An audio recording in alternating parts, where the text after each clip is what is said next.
18ویں صدی میں ہندوستان صنعت اور تجارت کا پوری دنیا میں سب سے بڑا مرکز مانا جاتا تھا۔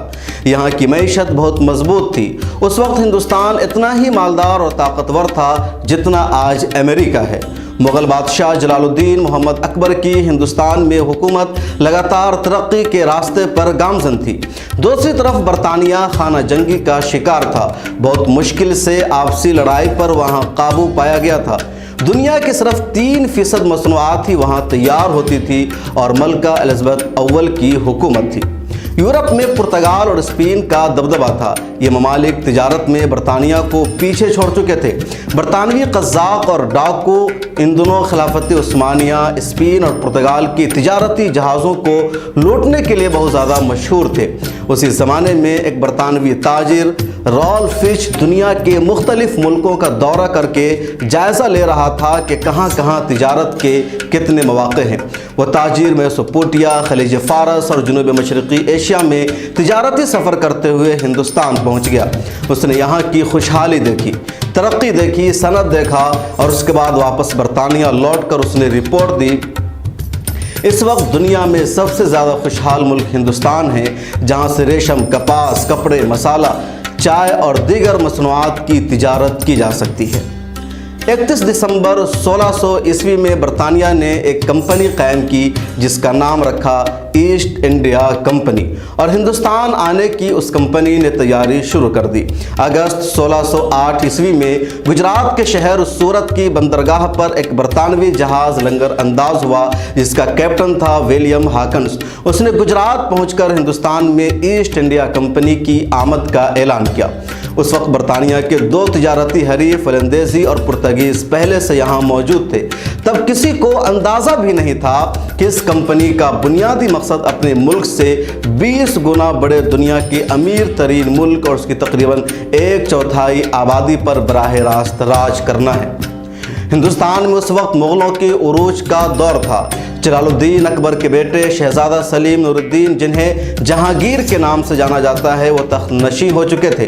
حکمرانی میں اصلاحات کرتے ہوئے کان، ناک اور ہاتھ وغیرہ کاٹنے کی سزائیں منسوخ ہو چکی تھی۔ شراب اور دیگر نشہ آور اشیاء کا استعمال اور خاص دنوں میں جانوروں کا ذبیحہ حکماً بند تھا۔ کئی ناجائز ٹیکس کو وہ ہٹا چکے تھے۔ سڑکیں، کنویں اور سرائے تعمیر ہو رہے تھے۔ وراثت کے قوانین پر سختی سے عمل ہوتا تھا اور ہر شہر میں سرکاری شفاخانے یعنی ہسپتال میں مفت علاج کا حکم تھا۔ ضرورت مندوں کی داد رسی کے لیے محل کے دیوار سے زنجیر عدل لٹکا دی گئی تھی۔ ہر طرف خوشحالی، ترقی، امن و سلامتی اور سکون تھا۔ ہندو مسلم کی کوئی تفریق ہی نہیں تھی۔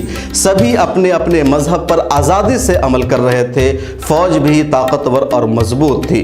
برطانوی کیپٹن ہاکنز 1 سال کے دوران پورے ہندوستان کا جائزہ لیا اور اس کو اچھی طرح یقین ہو گیا کہ یہاں کی حکومت اور فوج سے مقابلہ کرنا ممکن نہیں ہے۔ کسی بھی سطح پر ہندوستان کی مغلیہ حکومت کو شکست نہیں دی جا سکتی ہے۔ چنانچہ اس نے تجارت کے راستے کو ہی اختیار کیا اور اسی بہانے ہندوستان کو غلام بنانے کا منصوبہ تیار کیا۔ ہاکنز نے خود کو ایک افغان شہری بتایا۔ اس کو اندازہ تھا کہ اگر اس نے انگلش شہری بتایا تو بادشاہ کے دربار میں اس کو باہر سے ہی بھگا دیا جائے گا، واچ مین اندر بھی جانے نہیں دیں گے۔ چنانچہ اس نے ایک افغان شہری کی شکل و صورت بنائی، زبان بھی افغانیوں جیسی بولنا شروع کیا اور اس وقت مغلوں کی راجدھانی آگرہ میں تھی جہاں وہ پہنچ گیا۔ جہانگیر کے دربار میں اس کو جانے کا موقع مل گیا۔ وہاں جا کر اس نے بتایا کہ وہ برطانیہ سے آیا ہے اور ہندوستان میں تجارت کرنا چاہتا ہے۔ مغل شہنشاہ جہانگیر نے اس کو تجارت کی اجازت نہیں دی اور دربار سے خالی ہاتھ لوٹا دیا۔ ہاکنز نے برطانیہ حکومت کو پوری جانکاری دی۔ اس کے بعد برطانیہ حکومت نے اپنے MP اور سفارتکار سر تھامس رو کو شاہی ایلچی کے طور پر ہندوستان بھیجا۔ سر تھامس 1615 میں آگرہ پہنچا۔ مغل بادشاہ جہانگیر کو شکاری کتوں اور ان کی پسندیدہ شراب سمیت کئی سارے بیش قیمت تحفے اس نے پیش کیے۔ جہانگیر کے لیے برطانیہ کے ساتھ تعلقات اہمیت نہیں رکھتے تھے، چنانچہ جہانگیر نے انگلینڈ کے شاہی ایلچی کو کوئی اہمیت نہیں دی اور خالی ہاتھ واپس لوٹا دیا۔